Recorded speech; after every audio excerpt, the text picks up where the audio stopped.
ప్రభువు వారికి మహిమ కలుగునుగాక. చాలా మంది కామెంట్స్ చేస్తూ ఉంటారు, మధ్య మధ్యలో యేసయ్యకి మహిమ కలుగుగాక అని చెప్తా ఉంటారు అని. ఎందుకంటే మహిమ మనకి కాదండి, మహిమ మనకి రావాల్సినటువంటి అవసరత లేదు. మనం యేసయ్యని చూపిస్తూ ఉన్నాం ఈ లోకానికి. ఇక కీర్తన 115లో కూడా దేవుడి వాక్యం ఏమని సెలవిస్తూ ఉన్నదంటే, మాకు కాదు యెహోవా, మాకు కాదు నీకే మహిమను వింటూ ఉన్నాయి. యేసయ్యకి మహిమ కలుగునుగాక.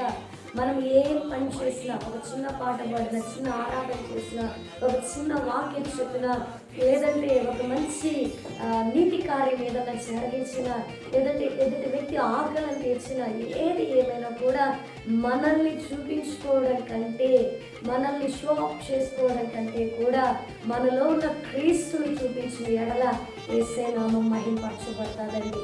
యేసు ప్రభు